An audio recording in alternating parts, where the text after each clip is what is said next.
Assalamualaikum warahmatullahi wabarakatuh. Pada video kali ini saya akan membahas tentang bagaimana cara setting plugin security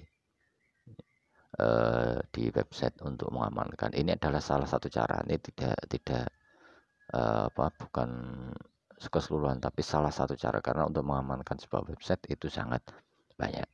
Sebelum kita melangkah pada tutorial, kita harus tahu siapa sih yang bertanggung jawab terhadap keamanan website. Untuk mengetahui siapa yang bertanggung jawab,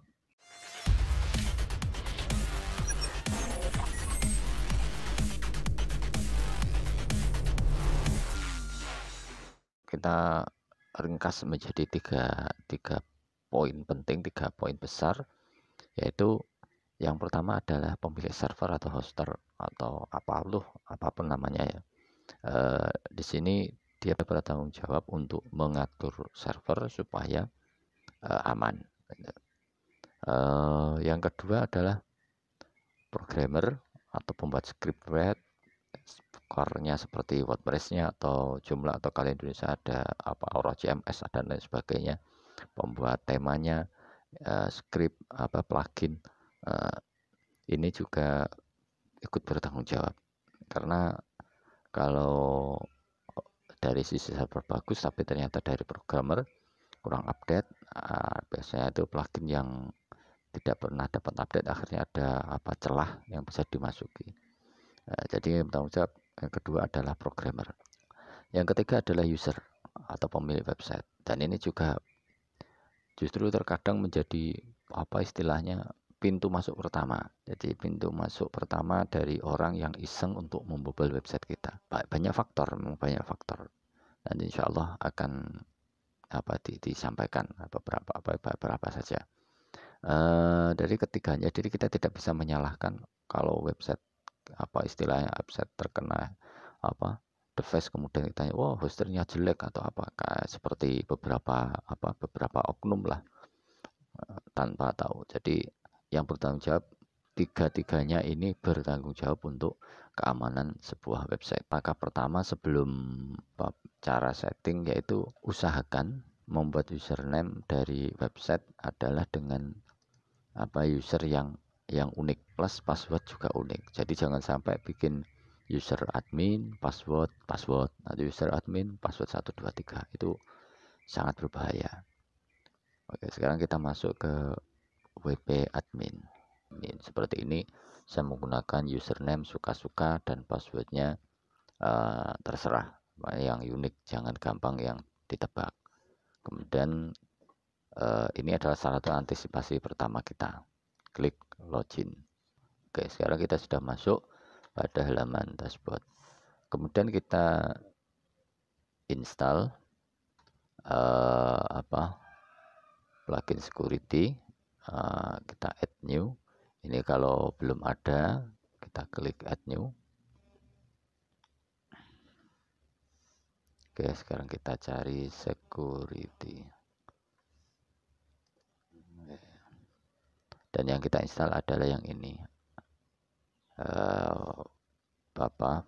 Better WP Security nanti carinya, atau security nanti akan muncul. Karena ini sudah kita download ya, atau kita sudah klik install tadi, jadi kita tinggal klik activate, kita aktifasi. Langkah berikutnya adalah kita klik settingnya, boleh di sini atau di sini, security setting, sama saja. Kita klik. Oke, di sini akan muncul security check dan lain sebagainya. Kita klik security check. Ini biasanya otomatis akan muncul. Kalau tidak muncul, klik saja security check. Kemudian di sini ada security check. Ini beberapa hal yang perlu untuk tahap awal itu. Kita klik langsung secure site. Jadi masih proses mengamankan atau menambah keamanan pada website. Nah, di sini strong password, enforcement, SAP, WordPress, trigger AC, banyak sekali yang otomatis diganti oleh plugin ini. Activate network brute force. Ini juga penting, tapi harus memasukkan email Anda. Klik activate. Sekarang klik close. Terus langkah berikutnya yang perlu kita perhatikan juga, kita akan coba telusuri, walaupun tidak semuanya, tapi sebagian besar. Kita langsung masuk pada global setting. Global setting ini kita klik allow item security untuk menulis kepada web config, kita klik OK. Terus enable untuk banned repeat offender, kita klik juga.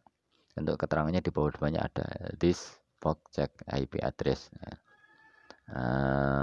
Oke, langsung ke bawah. Dan ini untuk lognya, catatan, mungkin catatan dari berapa kali kesalahan, siapa saja yang di banned, itu ada di database only, file only atau boot. Kita klik database only saja. Database log ini bisa Anda pelajari. Kita yang akan kita yang sekiranya penting-penting saja. Data tracking, proxy detection. Oke, show error codes. Ini berfungsi ketika nanti ada sebuah kesalahan, nanti apakah kesalahan tersebut ditampilkan di browser atau tidak. Sebaiknya adalah no. Jadi kenapa harus disembunyikan? Sebab nanti ketika ada sebuah error, ketika tampil nanti bisa memberikan informasi yang bisa digunakan istilah orang yang tidak bertanggung jawab untuk masuk lebih dalam ke dalam website kita. Jadi kalau ada kesalahan sebaiknya no. Jadi jangan ditampilkan. Kecuali kalau memang tujuan kita untuk melihat kesalahannya apa saja untuk kita perbaiki, maka tidak apa-apa kita klik yes. Tapi kalau ini untuk alasan keamanan, kita klik no. Save. Notification center. Di sini untuk notifikasi kalau misalnya ada backup database, ada security. Ini ringkasan security. Jadi selama seminggu atau selama sebulan ini apa saja yang terjadi, itu bisa. Kita klik enable, berarti akan terkirim daily atau weekly selama seminggu apa saja yang terjadi, ringkasannya apa saja, itu nanti akan diberitahu. Kemudian site logout, logout ini jadi umpama ada yang mencoba login, memaksa login, kemudian terjadi kesalahan, kemudian di log sama sama sistem, nanti kita akan dapat email. Jadi dapat email bahwa ada user dengan user sekian, IP sekian melakukan usaha login yang istilahnya gagal. Setelah itu jangan lupa klik save. User group, ini bentar kita lewati saja. Kita yang sekiranya penting. Banned user. Banned user ini default ban list. Kita klik ini, jadi nanti otomatis dia akan ngambil getting started point. Jadi dia ngambil list dari hackrepair.com. Banlist, enable banlist. Kalau memang Anda sudah punya datanya, bisa masukkan sini. Kalau sudah jadi ini tadi penting enable hackrepair itu tadi. Oke, klik save. Kemudian adalah database backup. Di sini juga untuk berfungsi untuk membackup database Anda, full backup database. Kalau ingin membackup database Anda, ini metodenya gimana? Apakah nanti hasil backup database-nya adalah disimpan secara lokal dan email, atau hasilnya di email saja atau di lokal saja. Ini juga berfungsi ya untuk jaga-jaga, namanya kita kan tidak tahu apa yang terjadi terhadap website, baik server atau dan lain sebagainya. Jadi untuk jaga-jaga. Backup retain, jadi ada berapa backup yang akan tersimpan. Itu kita klik 3, jadi nanti akan ada 3 backup yang tersimpan. Zip database backup nanti akan di zip. Nah, ini mau ke klik ini ada beberapa, ini sudah biarkan saja ini apa. Secara default enable schedule, enable berarti ini memperbolehkan schedule, jadi setiap 3 hari sekali atau 7 hari sekali akan otomatis di backup oleh plugin. Dan ini kalau memang tidak, istilahnya web Anda tidak atau jarang sekali melakukan backup, ya bisa disetting 15 hari sekali atau gimana gitu. Jadi terserah, tergantung dari kebutuhan. Klik save. File permission. Jadi kita lihat permisinya apa sudah sesuai.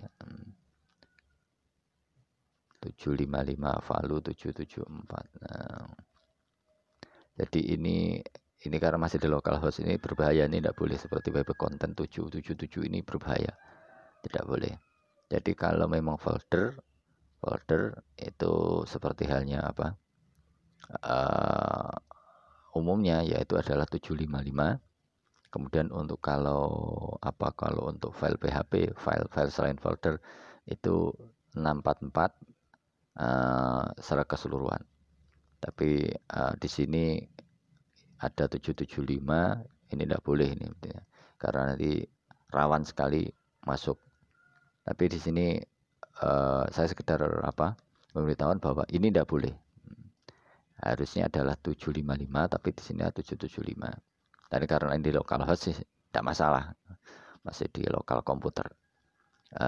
Jadi ini cara memperbaikinya berarti Anda login di FTP-nya atau di panel hosting, kemudian file manager Anda sesuaikan dengan ini tadi file permisinya.